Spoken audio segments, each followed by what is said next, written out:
Dans une formation Excel précédente, nous avions montré comment affecter les équipes de travail par roulement sur différents postes de production, les salariés les uns après les autres.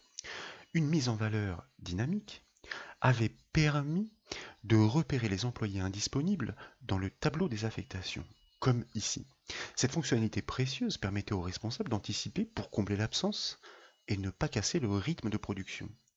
Dans cette formation VBA Excel, nous proposons de recréer le processus d'affectation par roulement à l'aide du code VBA au clic sur ce premier bouton. Et nous constaterons donc, dans un premier temps, la mise en valeur dynamique des salariés indisponibles. Puis, nous améliorons ce processus par le code pour trouver des solutions de remplacement automatisées afin de simplifier l'élaboration des plannings pour le responsable. Et comme vous le remarquez ici, effectivement, plus aucun salarié affecté n'est indisponible pour la semaine désignée et le poste en l'occurrence de ce tableau a une seule entrée. Tous ces salariés sont listés dans une feuille annexe qui est nommée indisponibilité avec à sa droite un tableau, une table à deux entrées référençant leurs indisponibilités respectives au croisement d'un numéro de semaine et d'un numéro de colonne, c'est-à-dire qui correspond au nom du salarié. Nous souhaitons certes réaliser une répartition par roulement, mais en partant d'un salarié aléatoire, comme nous l'avions fait d'ailleurs dans la formation Excel. Et nous avions, pour cela, exploité la fonction aléa, et grâce à une macro Excel préconçue, nous avions organisé un tri aléatoire sur ce petit tableau à deux entrées des employés.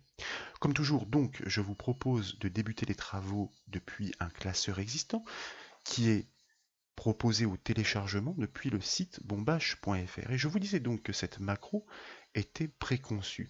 Nous allons basculer dans l'éditeur de code VBA Excel, par exemple par le raccourci clavier Alt F11 ou encore grâce au ruban développeur. Vous constatez la présence en effet d'un petit dossier module dans lequel il y a la présence de cette fonction trier aléa qui permet justement d'organiser, après avoir copié uniquement les valeurs de ces nombres aléatoires, eh bien, le tri au hasard de ce tableau des salariés. D'ailleurs, cette fonction trier aléa est associée au bouton générer qui lui-même est déjà associé à notre bouton générer. Pour preuve d'ailleurs, si nous revenions sur notre feuille, constatez à ce stade l'organisation des salariés.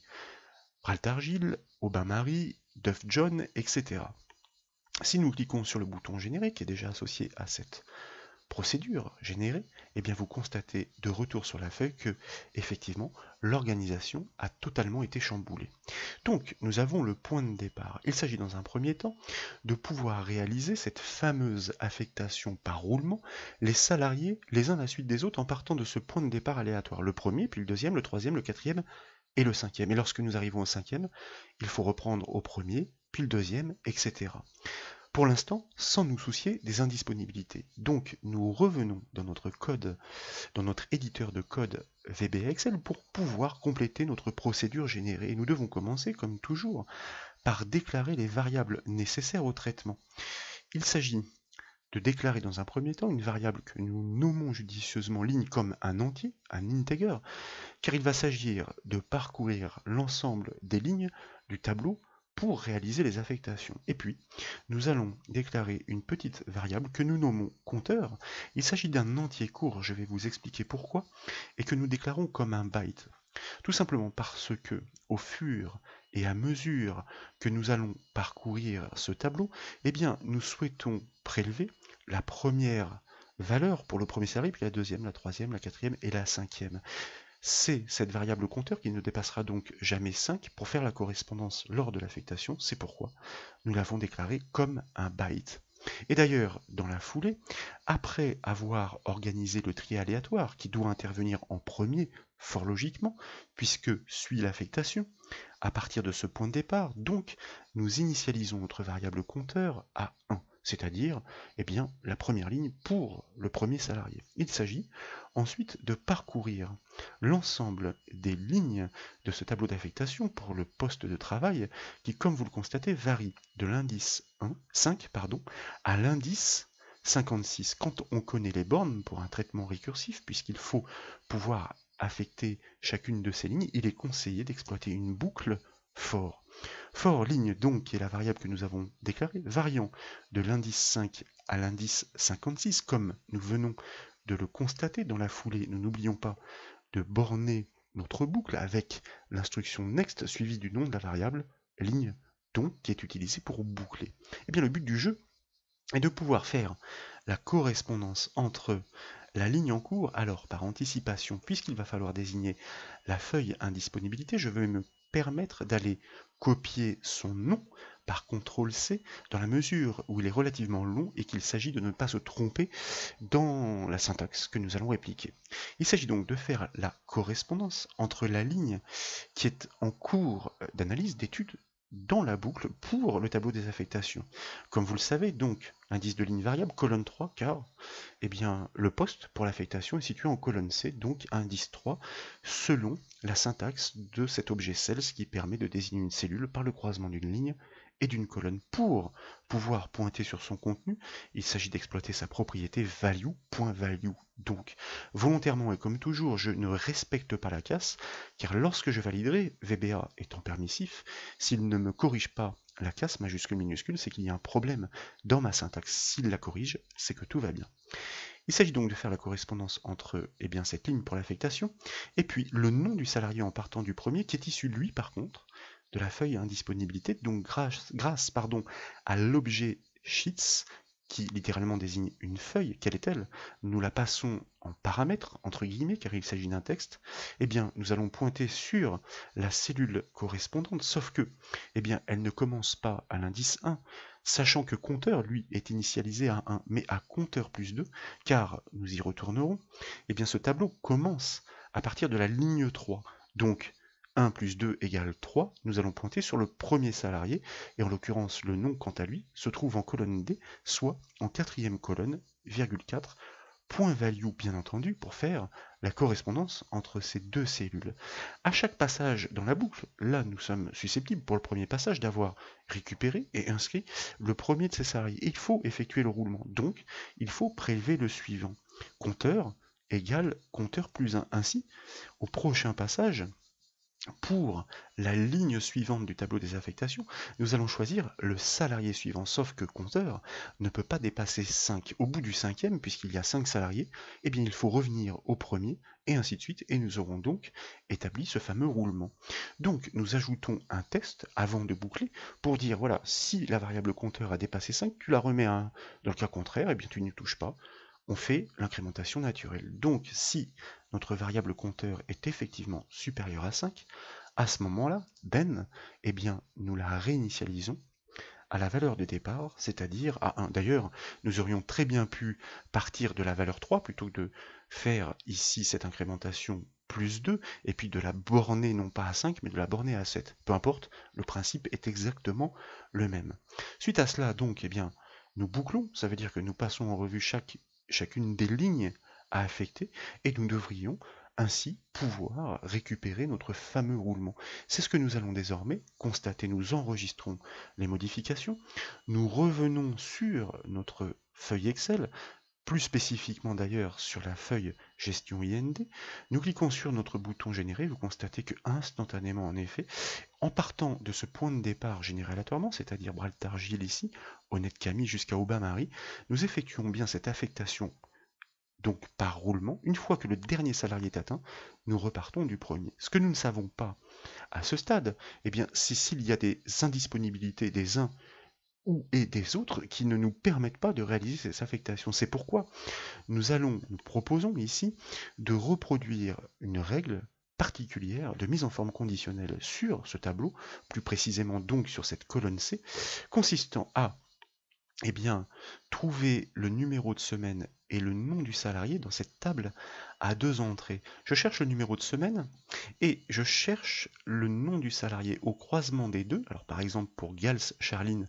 en semaine 5, nous trouvons une information. Comme nous trouvons une information, ça veut dire que le résultat de l'extraction n'est pas vide. S'il n'est pas vide, nous devons déclencher une mise en valeur dynamique. Ce sont donc les fonctions index et equiv qui vont nous permettre de bâtir cette règle particulière de mise en forme conditionnelle pour savoir si nous devons déclencher une alerte. Pour revenir sur ce que je vous disais tout à l'heure, vous constatez en effet que le tableau des salariés commence bien à la ligne 3 et que les noms sont bien situés en colonne D, soit la colonne 4.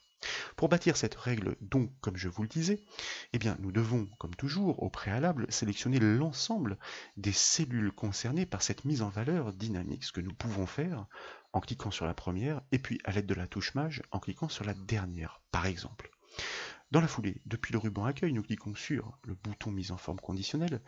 Comme il s'agit d'une règle particulière, nous cliquons sur Nouvelle règle et dans la boîte de dialogue qui suit, nous choisissons d'utiliser une formule dont nous allons écrire la syntaxe dans la zone de saisie que nous activons en cliquant à l'intérieur. Nous tapons le symbole égal pour débuter la syntaxe de la formule. Comme je vous le disais, nous exploitons donc les fameuses fonctions index et equiv index permet d'extraire une information dans une matrice, un tableau de données, selon une information de ligne et une information de colonne. Concrètement, pour une information située au croisement d'un indice de ligne et d'un indice de colonne. Commençons par désigner, puisque c'est ainsi que fonctionne cette fonction index, le tableau dans lequel on doit réaliser cette analyse. Il s'agit du tableau intégral des indisponibilités. Nous partons bien de la première cellule qui est située au croisement, de manière à pouvoir toutes les englober dans la sélection. Il aurait été judicieux d'ailleurs ici de lui attribuer un nom, de manière à ce que la sélection soit un petit peu moins fastidieuse. Nous venons de lui indiquer, point virgule désormais, dans quel tableau, dans quelle matrice nous souhaitons réaliser cette extraction pour bâtir ce critère de mise en forme conditionnelle. Eh bien, nous devons lui livrer, au fur et à mesure de la progression des affectations, l'information située au croisement de l'indice de ligne et de l'indice de colonne. Mais ces informations sont tout à fait variables, puisqu'elles dépendent justement des affectations qui se font à la génération, c'est-à-dire au clic sur le bouton générer. C'est la fonction equiv qui, comme vous le savez, va permettre dans ce deuxième argument de retourner l'indice de ligne et dans le suivant, l'indice de colonne. Nous cherchons quoi? Ce que nous cherchons pour avoir l'indice de ligne, autant pour moi, donc là effectivement j'avais basculé d'écran, nous recherchons l'indice de ligne. Donc nous revenons sur notre feuille des affectations et nous allons lui indiquer que, encore une fois, une mise en forme conditionnelle résonnant comme une formule, eh bien nous devons bâtir notre premier critère par rapport à la première cellule de manière à ce qu'il puisse les passer toutes en revue. Donc pour trouver l'indice de ligne, nous devons tout d'abord rechercher ce numéro de semaine variable qui va progresser au fur et à mesure que la mise en forme conditionnelle réalise son analyse. Bien entendu ici, nous prenons soin de la défiger en ligne et de la conserver figée en colonne en enfonçant 2 fois de suite la touche F4 du clavier. Pourquoi? Eh bien tout simplement parce que pour l'ensemble de ces salariés, il s'agit de vérifier un critère qui est situé en colonne B et nulle part ailleurs, donc la colonne B ne doit pas bouger. En revanche, pour chaque salarié, il faut bien prendre la semaine qui est située en regard, donc sur une ligne qui bouge, pas de dollar, devant l'indice de ligne 5. Point virgule. À quel endroit devons-nous réaliser cette recherche de cette semaine, donc ligne variable? Eh bien, dans la feuille indisponibilité, en l'occurrence, il s'agit ici de définir une colonne. Cette colonne, nous prenons soin de bien la faire débuter depuis le même point de départ que la matrice de recherche et nous intégrons l'ensemble de ces cellules pour la recherche. Et puis, nous terminons la syntaxe de cette première fonction equiv par point virgule 0, comme vous le savez, pour demander une recherche selon une correspondance exacte. Et à ce stade, après avoir fermé la parenthèse, donc, qui est seulement le deuxième argument de cette fonction index, eh bien la fonction equiv a recherché le numéro de semaine, admettons par exemple le 9e, et va lui dire, ben voilà, elle est située en 9e ou 10e ligne de ce tableau. Nous avons déjà l'information sur l'indice de ligne variable. Il faut croiser cette donnée avec l'information sur l'indice de colonne variable pour savoir si au croisement des deux, il y a cette valeur indice. Si tel est le cas, eh bien nous saurons que le salarié en cours est indisponible et qu'il faut trouver une solution. Point virgule. Troisième argument correspond à cet indice de colonne qui va nous être fourni dynamiquement une fois de plus par la fonction equiv qui consiste donc, nous revenons sur notre feuille des affectations, à chercher cette fois-ci non plus un numéro de semaine pour obtenir cette colonne variable, mais tout simplement le nom du salarié que nous prenons soin cette fois-ci de complètement défiger. Pourquoi? Eh bien parce que au fur et à mesure que l'analyse va se poursuivre sur les lignes du dessous, le C5 doit devenir C6 puis C7 pour prendre en considération chacun des salariés dont il faut trouver l'indice de colonne variable pour donner ce fameux croisement à l'extraction. Cette information, donc du nom du salarié, nous la cherchons cette fois-ci, donc nous revenons bien dans notre feuille indisponibilité, nous ne la cherchons plus dans une colonne, mais dans une ligne. Et comme nous lui fournissons la ligne des en-têtes en partant bien du même point de départ que la sélection du tableau, eh bien elle ne va pas retourner un indice de ligne, fort logiquement, mais un indice de colonne. Si nous cherchons Duff John, eh bien c'est la troisième colonne qui va être retournée. Si la semaine en cours était la semaine 9, nous constaterions qu'à l'intersection, il y a effectivement une information indisponible et donc qu'il ne peut être affecté en lieu et place dans le tableau des affectations. Point virgule. Nous terminons comme précédemment par l'argument 0 pour indiquer la fonction équive que nous souhaitons une recherche selon une correspondance exacte. Nous fermons sa parenthèse et nous fermons la parenthèse de la fonction index qui l'encadre. Bien sûr, ici, il ne s'agit pas de réaliser une extraction, nous sommes dans un critère, il s'agit de savoir si cette extraction produit quelque chose. Est-ce que le résultat est différent de guillemets guillemets? S'il est différent de guillemets guillemets, cela signifie qu'il y a bien une indisponibilité pour le salarié et la semaine désignée. À ce moment-là, nous devons associer à ce critère très particulier de mise en forme conditionnelle un format qui attire l'œil. Nous cliquons donc sur le bouton format. Nous choisissons par le biais de l'onglet remplissage et de sa palette de couleurs un orange assez clair et une police sans équivoque, un rouge rubis, un rouge vif, de manière à ce qu'effectivement le responsable puisse savoir en temps réel eh bien, que cette affectation par roulement, même si elle s'est parfaitement opérée, pose quelques soucis qu'il va falloir gérer. Illustration, nous cliquons sur le bouton OK, vous constatez qu'instantanément, eh bien, les premières incohérence tombe dans la mesure où effectivement certains salariés sont affectés une certaine semaine sur ce poste de production et sont en l'occurrence référencés comme indisponibles. Qu'en est-il par exemple pour Aubin-Marie en semaine 5? Si nous revenons dans notre tableau des indisponibilités, vous constatez qu'effectivement la correspondance est parfaitement réalisée et que nous ne pouvons garder ce tableau des affectations en l'état. Si nous recliquons sur générer, je vous rappelle que nous réalisons de nouveau une affectation par roulement, mais en partant d'un point de départ aléatoire, et que de fait, eh bien, nous avons toujours des incohérences qui sont effectivement repérées par ce format dynamique, qui prouvent que certains salariés ne peuvent pas être affectés, et regardez, dans ce cas, eh bien, ils sont beaucoup plus nombreux que dans le cas précédent. Il s'agit donc, pour automatiser complètement le processus, de pallier le problème.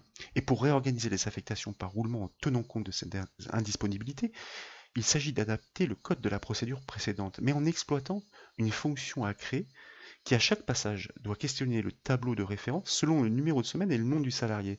Ça veut dire que quand on va inscrire Gals Charline, à cette fonction, on va lui demander est-ce que par exemple, pour la semaine 3, elle ne serait pas par hasard indisponible. Si elle nous renvoie vrai, true, ce sera donc une fonction booléenne, on va dire ok, on passe au suivant à ce moment-là. Pour ce faire donc, je vous propose de basculer dans l'éditeur de code VB Excel et nous allons commencer tout simplement par créer notre fonction. Je vous rappelle qu'une fonction déjà se déclare par le mot-clé function et que sa mission est de retourner la valeur d'un traitement. C'est-à-dire qu'elle ne va pas faire normalement le traitement elle-même. Nous allons nommer cette fonction cherche colonne par exemple. Elle a besoin de renseignements pour pouvoir analyser la situation. Elle a besoin de savoir quelle est la semaine et quel est le nom du salarié. Donc, nous lui passons dans sa signature les arguments qui devront être renseignés. Le numéro de semaine comme un string et le nom du salarié comme un string car ils sont inscrits en l'état effectivement dans les cellules de la feuille Excel. Cette fonction, nous la déclarons comme un booléen, as boolean. Pourquoi? Une fonction retourne une valeur, comme je vous le disais. Le but du jeu est de renvoyer vrai ou faux. Est-ce que le salarié est indisponible ou est-ce qu'il ne l'est pas? Si elle renvoie vrai, eh bien, nous saurons qu'il faut passer au suivant. Si elle renvoie fausse, eh bien, cela signifie que tout va bien. Donc, nous pouvons poursuivre notre affectation naturelle par roulement. Et sinon, il faudra prendre des mesures. La première chose à faire, comme toujours, et comme vous le savez, consiste à déclarer les variables nécessaires. Ici, nous avons besoin d'une variable pour passer en revue les différentes colonnes qui vont correspondre aux affectations. Donc nous déclarons une variable colonne comme un byte. Et de la même façon, nous allons déclarer une variable ligne comme un byte d'ailleurs, car à aucun moment nous allons dépasser la capacité des 255 lignes. Il s'agit de la capacité maximale d'un byte, je vous le rappelle. Et puis, une fonction Excel, comme vous le savez, retourne la valeur de son traitement par son propre nom. Donc nous allons commencer par l'initialiser à false. Ça veut dire que par défaut, eh bien, elle considère que le salarié qui est passé en argument avec le numéro de semaine n'est pas affecté, il est disponible. En revanche, si le traitement que nous allons faire récursif par la suite prouve le contraire, nous allons basculer cette valeur et au final, elle retournera true.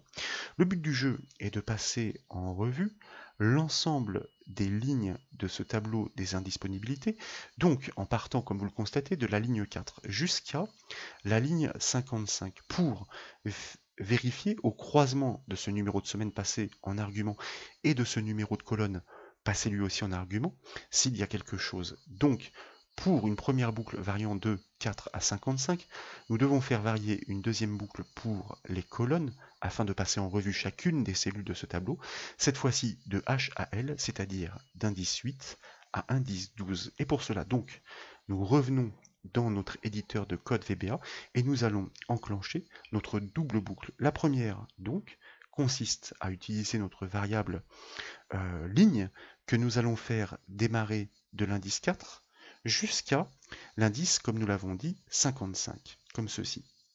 Très bien. Et ensuite, donc, nous n'oublions pas de borner notre boucle for. Et à l'intérieur de cette boucle for, comme je vous le disais, donc pour l'ensemble des lignes variant de l'indice 4 à l'indice 55, nous devons passer en revue l'ensemble des colonnes, variant donc de l'indice 8 à l'indice 12, les fameuses colonnes que nous avons pu constater ensemble sur la feuille des indisponibilités. Là encore, afin de ne pas oublier, de ne pas générer d'erreur, nous pensons à borner tout de suite nos instructions. La première chose à faire consiste à vérifier si au croisement de cet indice de ligne variable et de cet indice de colonne variable, s'il y a bien quelque chose. Quelque chose, oui, mais je vous rappelle que nous sommes en train de traiter des cellules de la feuille indisponibilité, d'ailleurs, que je vais aller m'empresser de recopier de manière à ne pas avoir à la réécrire. Donc, nous posons un premier test sur notre feuille indisponibilité, plus précisément pour la cellule en cours d'analyse qui se situe sur l'indice de ligne et l'indice de colonne, variable, point value, propriété permettant de prélever son contenu. Est-ce que ce contenu est différent de guillemets? Ah bah écoutez, si c'est le cas, nous savons déjà qu'il y a quelque chose. Oui, mais encore faut-il que ça corresponde au salarié pour le numéro de semaine qui a été passé en paramètre de cette fameuse fonction. Donc si ce premier test est vrai, de manière à optimiser effectivement ce code, eh bien nous devons vérifier une double condition. Est-ce que les numéros de semaine en ligne donc correspondent et les noms de salariés en colonne correspondent.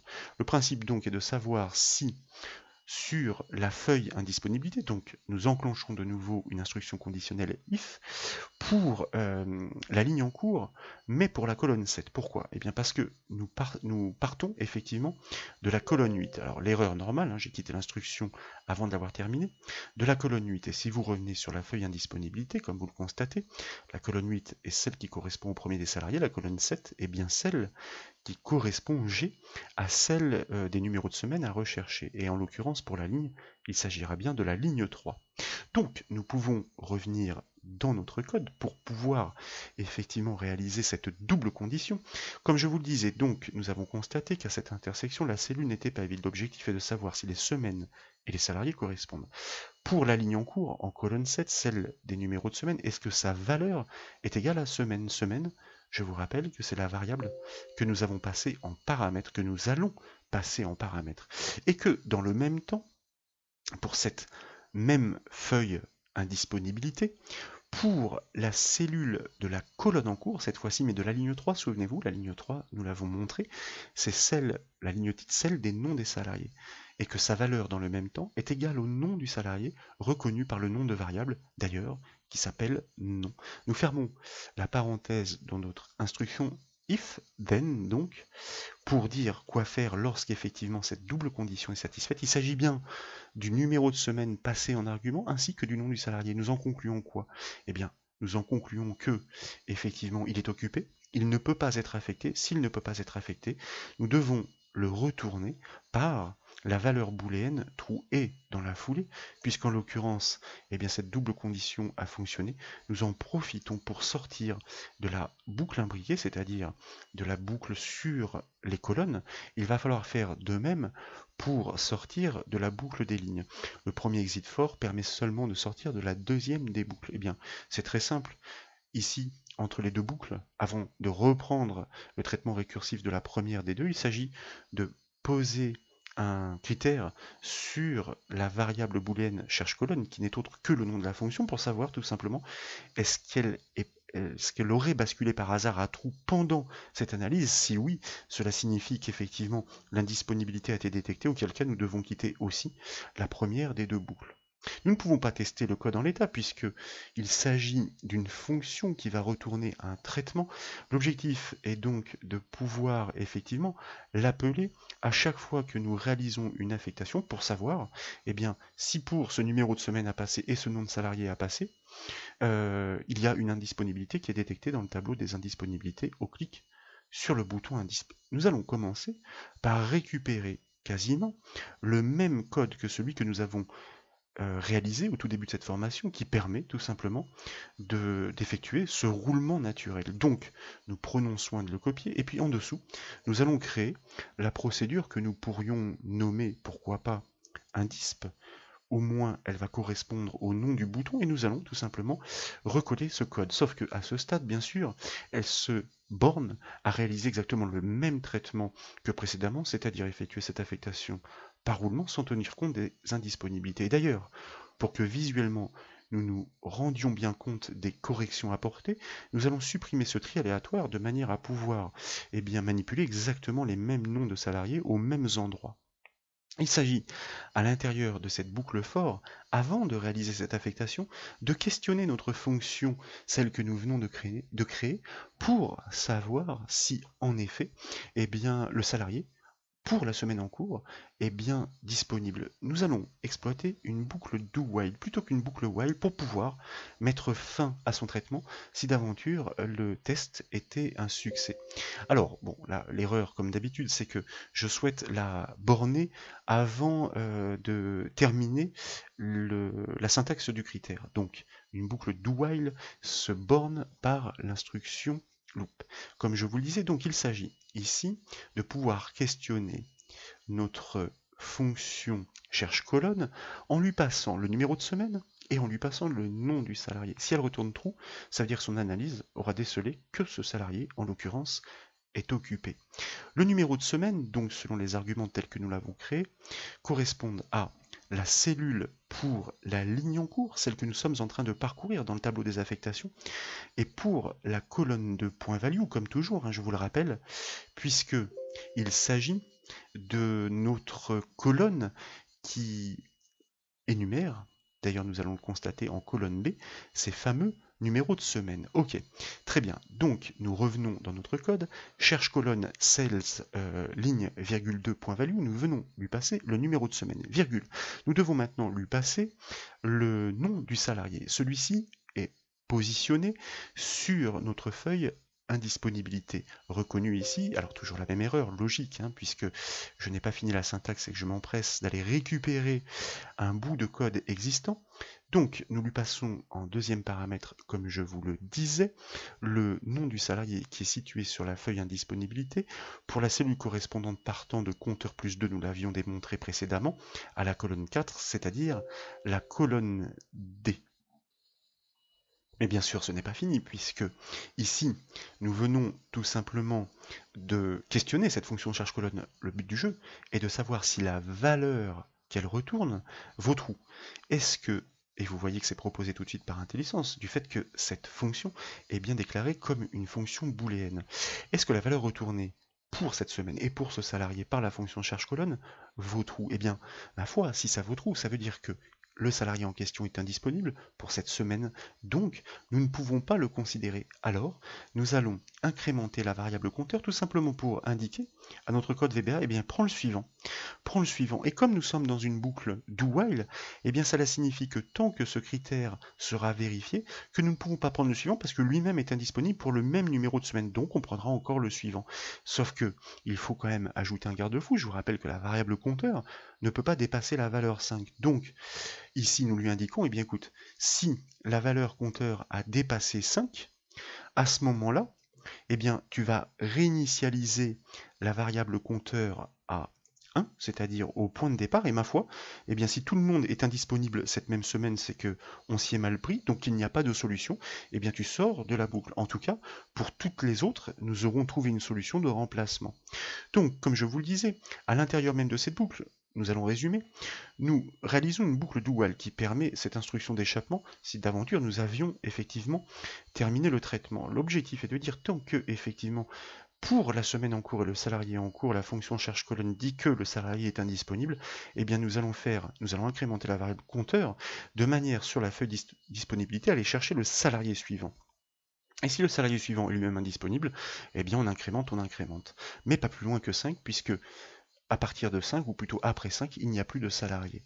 Et dans ce cas-là, garde-fou, donc on réinitialise, on met fin au traitement, et de fait, au sortir de la boucle, eh bien, notre précédente affectation, pour notre affectation par roulement sur la feuille d'origine, va réceptionner la valeur de compteur en l'état pour dire bah, je n'ai pas pu prendre celui qui est naturellement proposé, je prends celui qui a été incrémenté, peut-être 2 fois, par notre test qui a été réalisé grâce à la boucle do while. Il est donc temps de tester ce code, mais pour ce faire, vous savez que nous devons associer notre bouton à notre procédure. Nous cliquons droit dessus, nous choisissons affecter une macro, et dans la liste, eh bien, nous double-cliquons sur notre procédure indisp. Et vous voyez ici, donc, il y a des salariés, déjà sur la première partie visuellement, qui ne peuvent pas être affectés, en l'occurrence Gals Charline en semaine 3, et Honnête Camille en semaine 14. Si nous cliquons sur Indisp, notez que nous partons bien de Aubin-Marie, et bien vous remarquez qu'effectivement, le début de l'affectation n'a pas changé, mais que derrière, tous les problèmes ont été corrigés, puisque toutes les personnes qui ne pouvaient pas être affectées, eh bien, ont été sorties de ce roulement naturel pour proposer une solution finalement automatisée aux responsables qui demandent au code VBA, eh bien, écoute, si possible, corrige-moi le problème, trouve-moi un salarié qui permettra de remplacer. Dans certains cas, il est possible, comme je vous le disais, qu'on atteigne cette valeur 5 parce que précisément dans l'enchaînement, on ne va pas trouver de solution. Ça peut arriver, c'est ce qui est arrivé précédemment. Et vous voyez là en l'occurrence pour Gals Charline en semaine 5. Si nous cliquons ici sur Indisp, eh bien, vous voyez que tous ceux qui étaient indisponibles pour les semaines ainsi mises en valeur eh bien, sont désormais remplacés. Le problème est corrigé à la volée par le code VBA qui a cherché des solutions de remplacement. Voilà pour cette petite démonstration. J'espère qu'elle vous a plu. Si c'est le cas, comme toujours, je compte sur vous pour mettre un petit j'aime à la vidéo. Et comme vous le savez, vous pouvez retrouver toutes les autres formations sur le site bombache.fr. Je vous remercie.